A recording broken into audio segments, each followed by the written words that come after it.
Bueno, dale, le metemos, dale. No sé cómo se saca esto. Ocultar video en miniatura, será eso. Bueno, ahí estamos. Bueno, Álvaro, gracias. Como te dije, está bueno hablar de esto, que a mí me gusta. Es sumamente interesante y más en el ámbito hoy por hoy en COVID, porque así no hablamos de COVID y eso está muy bueno. Así que, bueno, me presento, me llamo Luz Campasi, yo soy médica de terapia intensiva, formo parte del comité de nefro de la sociedad y trabajo, coordino la clínica La Pequeña Familia y la terapia en Junín, provincia de Buenos Aires, con el doctor David Vanegas, también ex Otamendi. Así que bueno, ahí estamos, peleando con los COVID y los no COVID. Bueno, arrancamos un poco con algunas definiciones y más que nada como para tener en mente y, digamos, focalizarnos en la situación y entonces recordar que el aclaramiento o el clearance renal es el volumen de sangre depurada de una sustancia por unidad de tiempo. Habitualmente lo que nosotros hacemos es el clearance de creatinina, que esta es la manera de objetivar el filtrado glomerular, porque dentro, digamos, la mejor sustancia que solamente se secreta, ¿sí?, en el túbulo y no se reabsorbe, y por eso es la que, si uno le mide la concentración urinaria, puede medir exactamente el flujo, el filtrado glomerular, es la inulina. Seguramente se lo acuerdan esto, pero en la práctica es imposible realizarlo. Entonces, habitualmente con la creatinina es una manera bastante directa y aceptada de medir y objetivar el filtrado glomerular. Ya UDI en el año 2010, ellos describen por primera vez el síndrome de riñón hiperfiltrante, y ellos definen puntualmente que es más de 120 mililitros minuto por 1.3 metros cuadrados en mujeres y más de 130 en hombres. Lo importante de todo esto, me parece a mí, que más allá, uno puede medir el clearance de creatinina, pero independientemente de la medición, siempre hay que ajustarlo a la superficie corporal. Acordarnos que la creatinina depende de la masa muscular, entonces la filtración y los niveles de creatinina que van a estar relacionados con la masa muscular y también con el filtrado van a depender de la superficie corporal del paciente. Entonces, no es lo mismo que una persona que mide 1,80 m y pesa 70 kilos tenga 120 de filtrado, que yo que mido 1,50 y peso 70 kilos tenga 120 filtrados, ¿sí? Es diferente y entonces ajustarlo al peso corporal es la manera adecuada de definir el síndrome de riñón hiperfiltrante. Y esto lo aclaro porque probablemente si a alguno le surge la duda y la situación en su unidad de terapia intensiva, bueno, van a ver que algunos pacientes tienen alto filtrado, pero cuando lo ajustan en la superficie corporal, esto disminuye. Muy bien. Bueno, esto fue descrito por UDI en esta comunicación, donde lo que hacían era eso, describir una serie de casos. Se piensa que los mecanismos que están implicados en el desarrollo del síndrome de riñón hiperfiltrante son, por un lado, la liberación de citoquinas y mediadores proinflamatorios que están asociados al síndrome de respuesta inflamatoria sistémica, que genera una disminución de la resistencia vascular periférica y, consecuentemente, un aumento en el gasto cardíaco. El tratamiento que conlleva el estado de un paciente en particular que ingresa a la terapia intensiva, incluye, entre otras cosas, ustedes lo saben bien, pacientes que vienen chocados, pacientes que vienen reanimados en un postoperatorio grave. Lo que uno hace es reanimarlo con fluidos y usar drogas vasoactivas como noradrenalina o dopamina. Esto, de alguna manera, lo que hace, perdón, aumenta el flujo sanguíneo renal y, consecuentemente, la tasa de filtrado glomerular. Esto es un poco lo que se piensa. Hay teorías acerca de cuáles son los mecanismos implicados, ¿sí? Pero no hay nada cierto. Bueno, esto es el resumen de lo que dijimos, ¿sí? El paciente que entra por trauma, por sepsis, los pacientes quemados o cirugías mayores que requieren terapia intensiva vienen con un nivel adrenérgico importante, taquicárdicos, incluso pueden venir hipotensos, ¿Mm? Y nosotros vamos a necesitar reanimarlos. Y entonces, no solamente la causa que los trae a la terapia, sino que también nuestra actitud ante esos pacientes generamos un aumento en el flujo sanguíneo renal y probablemente en el filtrado glomerular. Otro de los mecanismos que se piensa es que todos nosotros tenemos una reserva funcional renal. Esto es algo así, UDI hablaba de una latencia de algunos glomérulos, en donde yo en una situación de estrés lo que hacía era reclutar glomérulos y aumentar el filtrado glomerular. Y esto sí se vio en forma, digamos, observacional. Lo que se hace es, la reserva funcional renal es la capacidad que tiene el riñón de aumentar la tasa del filtrado glomerular en respuesta a ciertos estímulos. Y esto se vio que, por ejemplo, una carga proteica de 30 gramos de albúmina, uno le saca un clearance antes y un clearance después de esta carga proteica, y sí se ve un claro aumento en la tasa de filtrado glomerular. Entonces, a esto se le llama reserva funcional renal, ¿sí? Y probablemente esta sea una de los mecanismos que estén implicados en el desarrollo del síndrome de riñón hiperfiltrante. Y lo que sí también vieron, que la capacidad del riñón de responder ante, por ejemplo, esta carga proteica, o incluso de responder ante este estrés, es mayor en pacientes jóvenes. Y uno se pone a pensar que, bueno, que el envejecimiento renal tiene que ver con la pérdida de unidades funcionales renales. Entonces, parece ser lógico, ¿no?, que los pacientes más jóvenes tienen mayor reserva funcional renal. Un poco porque él decía esto, que así como uno, bueno, tiene el alveolo para reclutar, el joven tiene nefronas para glomérulos para reclutar. Muy bien. Con respecto a la prevalencia y los factores de riesgo asociados al desarrollo del síndrome de riñón hiperfiltrante, muchísimos estudios hablan de una prevalencia entre un 14 y un 80%. Entonces uno dice, bueno, a ver, un 14 y un 80% es muy amplio este abanico. Pero hay que ir a ver puntualmente qué poblaciones analizaron estos diferentes estudios, ¿sí? Así que bueno, preferentemente sí está asociado a jóvenes, preferentemente está asociado a pacientes que tienen traumatismo, pacientes que tienen score de gravedad menores, Apache y SOFA, y no se sabe por qué, pero en sexo masculino más frecuentemente. Y otra de las cosas es que UDI también observó en una serie de pacientes que ellos publicaron que hay una prevalencia del síndrome de riñón hiperfiltrante el quinto día del ingreso del paciente en la unidad de terapia intensiva. Algo que nosotros no observamos en el último trabajo, en el último trabajo observacional que vimos, pero bueno, ellos lo describieron como tal.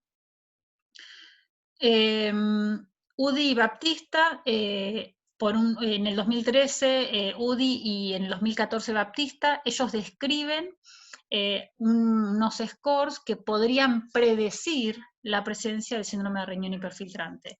Y en el 2013 UDI observa 71 pacientes con trauma o sepsis que habían entrado en la terapia intensiva en forma sistemática, y en el análisis multivariado de aquellos pacientes que presentaban riñón hiperfiltrante encuentra que el SOFA menor de 4 puntos le da 1 punto para este score, que la presencia de trauma le da 3 puntos, que la edad menor de 50 años le da 6 puntos. Y lo que ellos dicen es que generan 3 grupos a partir de estas 3 variables, y de 0 a 3 puntos tiene una baja incidencia de riñón hiperfiltrante, de 4 a 6 tiene una moderada, y de 7 a 10 tiene un alto riesgo de presentar riñón hiperfiltrante, con un área bajo la curva de 0,89, o sea que bastante certero. Por otro lado, en el 2014, Baptista estudia 477 pacientes, de los cuales toma 4.270 muestras, es una muestra sumamente importante, y lo que hacen ellos es, ojo, que acá yo todo lo que les estoy contando es con el diagnóstico de hiperfiltrante, lo hacen con recolección de orina, ¿sí? De 8 y 12 horas, uno y otro. Siempre utilizan recolección de orina, y esto es algo a tener en cuenta porque muchos de los estudios que ustedes van a leer de riñón hiperfiltrante van a ver métodos, y pocos estudios recolectan orina. Muchos de ellos utilizan la fórmula, y esto es un error. Pero bueno, esto, UDI y Baptista son quienes más escribieron sobre el tema, ¿sí? Y estudiaron sobre el tema. En definitiva, bueno, lo que Baptista ve en el 2014, observando esta serie de pacientes, que es que lo que mejor predecía el síndrome de riñón hiperfiltrante es una creatinina urinaria mayor de 45 miligramos por decilitro, que esto es algo lógico, ¿sí? Si yo tengo mucha creatinina urinaria, por supuesto que el filtrado en relación a la creatinina plasmática es alto, ¿sí? Y una edad menor de 65, que es lo mismo que observó UDI también el año anterior, con una especificidad del 0,88, de 88%, pero con baja sensibilidad. Por otro lado, en el año 2017, Barletta ve y desarrolla una escala de aumento del clearance renal aumentado en pacientes con trauma críticos. Y observa 133 pacientes que ingresan a la terapia intensiva por trauma y tienen una creatinina plasmática menor de 1,3 miligramos por decilitro.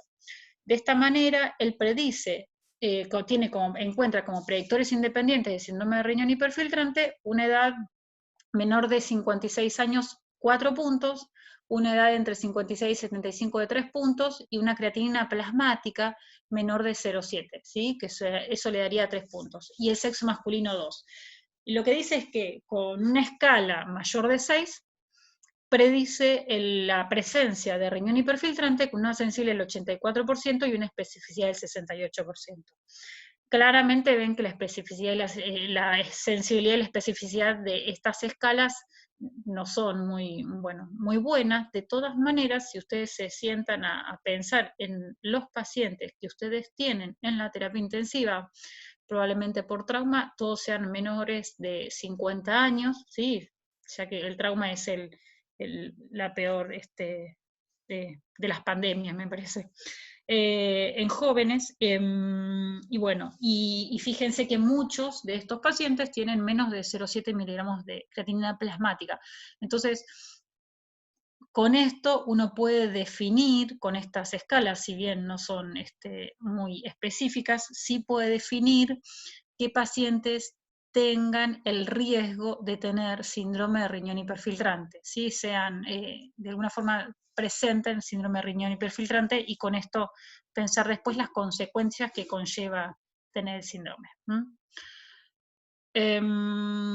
Con respecto al diagnóstico, bueno, un poco lo que les comentaba antes, perdón que sea repetitiva, las fórmulas matemáticas como Crocroft-Gault y MDR4 son poco fiables en los pacientes críticos. Ustedes acuérdense que los pacientes críticos tienen un volumen de distribución impredecible, ¿sí? Impredecible. Son pacientes que por un lado les estamos pasando líquido, por otro lado les estamos poniendo vasopresores, tienen leak capilar, el intravascular nunca podemos saber cuánto tiene, si no sabemos bien qué intravascular tiene nuestro paciente, tampoco podemos predecir cuánto de ese filtrado tiene. Otra de las cosas que es importante tener en cuenta, que yo no lo puse, es que el valor de creatinina, a veces uno tiene un paciente que entra, supónganse, con 0,8 de creatinina, reanimamos a ese paciente durante la noche con 4 litros de balance positivo, nos cerró ese día y al otro día tiene 0,6 de creatinina. ¿El señor está mejor? No, probablemente ese señor esté hemodiluida su valor de creatinina plasmática. Y entonces, esto también es algo que hay que tener en cuenta. Fundamentalmente por eso, porque no podemos predecir el intravascular de los pacientes críticos. Entonces, el diagnóstico preciso requiere la medición del clearance de creatinina en una muestra de orina, ¿sí? A ver, el doctor Dubin le gustaría poder hacer clearance de creatinina en 2 horas. A mí me parece que 2 horas es poco tiempo. Sí está descrito recolectar orina por 8, 12, 24 horas, que no hubo cambios, ¿sí? Nosotros, por ejemplo, el último trabajo que hicimos recolectamos orina de 8 horas, una forma sistemática, una forma fácil de hacerlo. Yo, ¿por qué no lo haría por lo menos 8 horas? Porque creo que la evolución muchas veces ustedes van a ver, el paciente que está oligúrico 1 o 2 horas uno lo reanima con fluidos y enseguida aumenta el flujo renal, entonces capaz que responde a volumen o capaz que responde aumentando levemente la tensión arterial con vasopresores. Entonces me parece que 2 horas de observación es poco para una muestra de un filtrado glomerular. Pero bueno, porque me parece que está directamente relacionado con nuestra acción, entonces creo que es poco. De todas maneras, lo que está escrito sí se puede hacer de 8, 12 y 24. Yo no encontré ningún correlato con menos de ese tiempo. Esta es una partecita de nuestro trabajo que presentamos en el 2014 y lo que se ve en el gráfico de la izquierda es la relación entre el clearance calculado por Krakow y el clearance calculado juntando orina de 24 horas.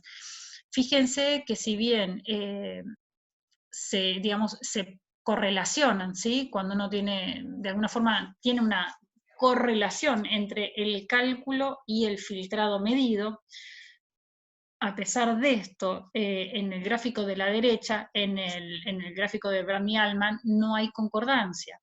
Entonces, esto demuestra claramente que el paciente crítico, para un adecuado diagnóstico del filtrado glomerular, necesita recolección de orina. O sea, las fórmulas están descritas y armadas para pacientes estables que vienen en el consultorio, que ven los clínicos, que ve la gente que hace demanda. Nosotros no vemos esos pacientes y ustedes lo saben bien. Así que es imposible hacer el diagnóstico desde ese lugar. Y por eso esta es la crítica. Cuando ustedes vayan a ver trabajos sobre hiperfiltrantes, fíjense en métodos. Hay unos trabajos que hablan de hiperfiltrante y el método fue calcular Krakow. Ese trabajo ya uno lo tiene que desestimar, ¿sí? Porque no tiene un adecuado diagnóstico. Bueno, ¿cuáles son las consecuencias del síndrome de riñón hiperfiltrante? Esto creo que es lo que me gustaría que se lleven a casa, digamos que los cambios farmacocinéticos en los pacientes que presentan síndrome de riñón hiperfiltrante pueden tener consecuencias drásticas en relación con los resultados terapéuticos que esperamos para los fármacos que tienen eliminación renal, ya que los niveles plasmáticos van a depender, que los niveles plasmáticos y lo que nosotros busquemos con el fármaco va a depender puntualmente del filtrado glomerular, ¿sí? Entonces, si yo tengo aumentado el clearance de creatinina, tengo aumentada la tasa de filtrado glomerular, probablemente los fármacos que tengan los fármacos que tengan eliminación renal van a ver afectada su vida media, su concentración máxima, incluso el área bajo la curva que presenta, ¿sí? De todo esto lo que más les va a sonar son los antibióticos, y esa es la gran diferencia con respecto a los antibióticos. De todas formas, más allá de los antibióticos, que después les vamos a hablar, para empezarles a mostrar algo de los trabajitos que están escritos, que sí están realmente bien armados. Por ejemplo, es una revisión de una revista de anestesia, donde ellos lo que hicieron fue evaluaron el impacto del síndrome de riñón hiperfiltrante en la acción terapéutica de la enoxaparina, y lo midieron como el factor anti-10 activado, ¿sí? Como la actividad del factor anti-10 activado. Lo que hicieron fue agarraron 50 pacientes y les dieron heparina de bajo peso molecular en forma profiláctica, ¿sí? Enoxaparina 40 miligramos por día. Bien. De esos pacientes dividieron aquellos que tenían síndrome de riñón hiperfiltrante y aquellos que no lo tenían. Lo definieron puntualmente con 130 mililitros minuto por 1.73 metros cuadrados y lo hicieron midiendo clearance en orina de 24 horas. Lo que hicieron fue, midieron la actividad anti-10 a las 0, a las 4, a las 12 y a las 24 horas de la administración subcutánea de la heparina. Y miren qué interesante lo que ellos se encuentran, ¿sí? Este es un gráfico que muestra la actividad anti-10 en las ordenadas y en las abscisas la línea de tiempo, ¿sí? La base, las 4, 12 y 24 horas. Y fíjense cómo el grupo control, ¿sí? Que es los cuadraditos, que es el que no tiene riñón hiperfiltrante, consigue niveles más elevados de anti-10 activados, ¿sí? Y lo que vemos en este gráfico, en el cuadro, de abajo, que se ve el gráfico. En la primera columna tenemos los pacientes que tenían síndrome de riñón hiperfiltrante, que eran 20 pacientes, y a la derecha están el grupo control. fíjense la diferencia que hay en el anti-10 activado a las 12 horas, ¿sí? Claramente esto habla que la heparina de bajo peso molecular que tiene eliminación renal, ojo, porque uno a veces piensa que los pacientes están anticoagulados o que los pacientes tienen adecuada dosis profiláctica y ellos encontraron que no. Después, si esto tiene implicancia clínica, sí o no, bueno, habrá que analizarlo, ¿sí? Eso habrá que analizarlo, ¿sí? Esto es una forma objetiva de definir que la heparina de bajo peso molecular con eliminación renal tiene afectados seriamente sus niveles plasmáticos en este grupo de pacientes. Bueno, acá bueno, reportaron un caso de un paciente con un hematoma intraparenquimatoso que tenía, por ejemplo, tenía síndrome de riñón hiperfiltrante y presentó dosis insuficientes de meropenem y linezolid, ¿sí? Lo que ellos sugieren después de esta publicación, que en realidad es una carta a un editor, que el monitoreo terapéutico de las drogas podría ser una herramienta para mejorar la exposición de los fármacos. Y más adelante vamos a ver un poco qué tiene que ver con el monitoreo terapéutico de las drogas, ¿sí?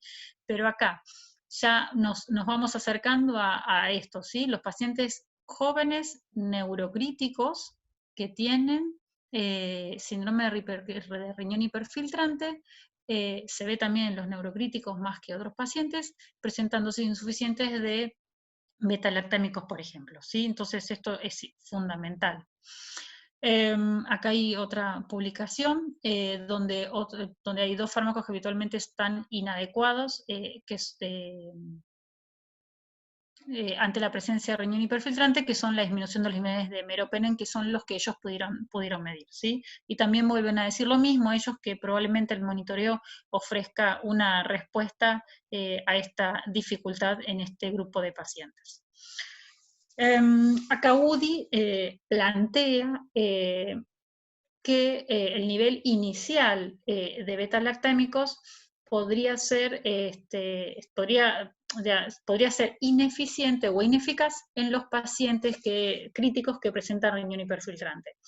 Y lo que hizo UDI en esta publicación, en el año 2012, ellos miden los niveles de beta-lactámicos, en ese momento, si no me acuerdo mal, presentaban pipertazos, fueron los que midieron, creo, no recuerdo exactamente el beta-lactámico, y midieron clearance de creatinina por 8 horas.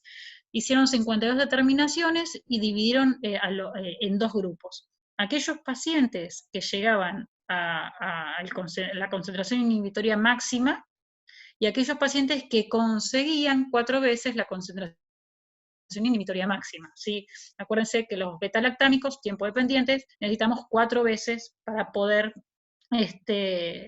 llegar a una erradicación máxima bacteriana.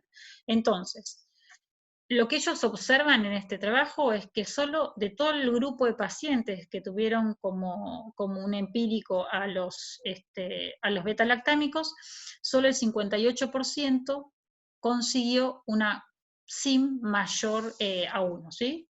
El 58%. Y que el 31, solo el 31 alcanzó 4 veces la SIM, o sea que lo que uno quiere siempre para el beta-lactámico es alcanzar 4 veces la SIM. En la dosis inicial empírica en este grupo de pacientes, el 31 solamente alcanzó 4 veces la SIM. Y cuando fueron a analizar qué pasaba en esos pacientes que no alcanzaban las metas terapéuticas, encontraron que aquellos que tenían solamente niveles mayores de SIM, o sea, ese 58%, 82 tenían hiperfiltrante. Y aquellos que no conseguían 4 veces la SIM, 72% tenían hiperfiltrante. Ellos lo que ven es que claramente el síndrome de riñón hiperfiltrante se ve afectado la dosis de el nivel plasmático de beta-lactámico, ¿sí? Acá también, bueno, acá en las abscisas está el clearance, ¿sí? Que ven que es 0, 50, 100, 150, y en las ordenadas está la relación entre SIM y el logaritmo. Lo que ven acá es que ven 1 sería el nivel de SIM. A partir más o menos de entre 150, si llegan, a ver si puedo, sí se puede, más o menos a este nivel, es que baja la SIM. Entonces, de esta manera, lo que demuestran es la caída, digamos, del efecto terapéutico, digamos, deseado, insisto, esto hay que ver qué implicancias clínicas tiene, ¿sí? Pero por lo menos los niveles testeados, deseados, no se alcanzaron. Bueno, estos hallazgos evidencian la exposición de dosis subterapéutica a los beta-lactámicos en los pacientes que tienen riñón hiperfiltrante, ¿sí? Y que les utiliza un régimen de dosificación habituales. Entonces, por eso no todos los pacientes son iguales y no todos los pacientes uno debería usar la misma metodología, sino que habría que individualizar los pacientes. Mismo también habría que discutir si los pacientes necesitan carga de antibióticos, si no, cuándo y cómo. E incluso cómo podría ser el mantenimiento de esos pacientes. La dosis, ¿no? Bueno, este es un estudio que publicamos en el año 2014 con el doctor Dubín, con Cecilia González, que era mi compañera capa ahí conmigo en la terapia de Otamendi. Nosotros lo que hicimos fue, en la terapia de Otamendi, en ese momento había pacientes añosos, esa es la verdad, pero una terapia clínico-quirúrgica. Analizamos 360 pacientes y lo que hicimos es, todos los pacientes que entraban a la terapia intensiva con sonda vesical y que tenían menos de 1.3 miligramos por decilitro de creatinina, entraban en el estudio. Y definimos aquellos que tenían síndrome de riñón hiperfiltrante como los que tenían más de 120 mililitros por minuto por 1.73 metros cuadrados. Entonces, de este subgrupo de pacientes, bueno, encontramos que el 28% de nuestros pacientes tenían síndrome de riñón hiperfiltrante, medido de esta manera en las primeras 24 horas de la terapia intensiva, que si uno se pone a ver un poco el por qué tenemos poca incidencia de síndrome de riñón hiperfiltrante, es porque esos pacientes eran añosos. Entonces, no era tan frecuente bueno, 28% no es poco frecuente, pero bueno, no era tan habitual como en otras series. De este grupo de pacientes que nosotros vimos, 44 habían recibido vancomicina en una dosis de carga y hacíamos un mantenimiento en infusión continua. Entonces observamos lo siguiente, como la vancomicina se puede dosar, entonces hacíamos carga de vancomicina, un goteo de esta dosis, ¿sí? 20 miligramos kilo en 24 horas, y íbamos ajustando la dosis dependiendo de los niveles plasmáticos de vancomicina. Y lo que vimos es, a la izquierda hay un gráfico que marca en las abscisas el tiempo, ¿sí? Y en las ordenadas está el nivel de vancomicina plasmático. Fíjense cómo el nivel terapéutico deseado es entre 15 y 20, ¿sí? Y los pacientes que tenían hiperfiltración, que son los cuadraditos, demoraron hasta 72 horas en llegar casi a 15. O sea, 72 horas. Estamos hablando de 3 días, ¿sí? 3 días de no efecto terapéutico de la vancomicina en este paciente. A pesar de lo cual, si ustedes ven el gráfico de la derecha, recibieron mayores dosis de vancomicina, porque como nosotros los íbamos ajustando por día, hacíamos la carga, 24 horas medíamos, íbamos ajustando la infusión, a pesar de recibir mayores dosis de vancomicina por día, encontramos menos niveles plasmáticos de vancocinemia. Esto en los hiperfiltrantes. Este es el riesgo de tener síndrome de riñón hiperfiltrante, ¿sí? Las dosis subterapéuticas y la demora en el tratamiento adecuado de aquellos pacientes que sí lo necesitan. Este gráfico un poco resume eso, y resume que la barra en gris es el nivel terapéutico, ¿sí? De vancocinemia, entre 15 y 20. Y fíjense que si uno es más o menos acá, a la derecha, en las abscisas están el clearance, que nosotros medimos en orina de 24 horas, y fíjense que más o menos a partir de 70, ¿sí? Si se quiere, 70, 100, cómo caen los niveles plasmáticos de vancocinemia. Bueno, este es el mayor de los riesgos. Entonces, en los pacientes que reciben vancomicina, el subgrupo que presentó síndrome de riñón hiperfiltrante requirió mayores dosis de vancomicina, y a pesar de lo cual se obtuvieron menores niveles plasmáticos del fármaco. Insisto, si esto tiene que ver con la mejora clínica, con la evolución del paciente, eso no es imposible hacer un trabajo que prediga eso, ¿sí? Si uno sabe que si hay una dosis terapéutica que es entre 15 y 20 y no estoy llegando, probablemente a mi paciente le vaya peor. O probablemente expuesto mi paciente a dosis subterapéuticas, yo lo que en realidad estoy generando es un germen más resistente, que eso también es otra cosa a discutir. Bueno, este es el link 2, en donde UDI y su equipo incluyeron 430 pacientes con sepsis severa, y dividieron los pacientes a recibir antibióticos en infusión prolongada versus infusión intermitente. Ellos, de 254 pacientes, midieron clearance de 8 horas. Se dan cuenta cómo acá ellos dividen estos pacientes, porque saben que la única forma de hacer diagnóstico es midiendo, ¿sí? Entonces, encontraron que cerca del 18% tenían hiperfiltrante. Y compararon los dos grupos, aquellos grupos que tenían hiperfiltrante y esos grupos que no tenían hiperfiltrantes. Y encontraron lo siguiente: la primera son los que tienen hiperfiltrante y la segunda columna son los que no tienen, ¿sí? Encontraron lo siguiente. Lo que encontró es que no hubo diferencias estadísticamente significativas en los días libres de terapia intensiva, ¿sí?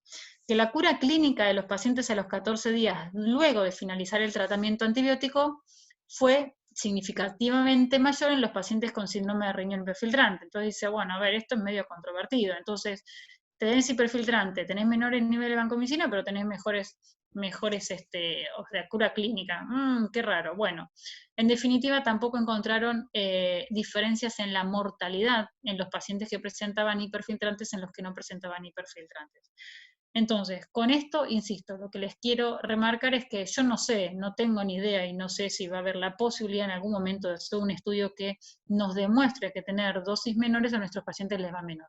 Sí, hoy por hoy, en la terapia intensiva, con gérmenes multiresistentes, uno cada vez se está poniendo más énfasis en ajustar el PKPD de los fármacos, ¿sí?, para poder conseguir un mejor efecto terapéutico, porque como ustedes saben, tenemos limitados antibióticos y entonces estamos aprendiendo a usarlos de una mejor manera, con dosis de carga, con infusiones prolongadas, con infusiones continuas. Algunos tienen unas moléculas estables, otros no tanto, entonces hay que ir buscando la vuelta.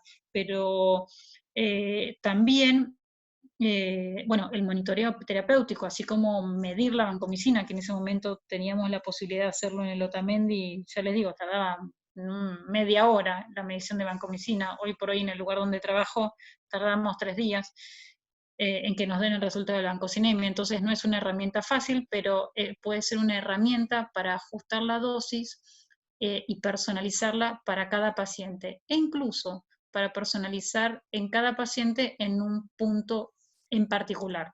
Y esto se los comento porque así como UDI encontró en su revisión de pacientes, su observación de pacientes, que el quinto día de estadía en la terapia intensiva, ellos encontraban mayor incidencia hiperfiltrante, bueno, nosotros tenemos una reciente serie de pacientes que, perdón, pero todavía no pudimos analizar, son cerca de 50 pacientes, que todos fueron evaluados, aquellos que eran con trauma de cráneo leve, potencialmente grave, moderado y grave en la terapia intensiva, y los evaluamos por 7 días.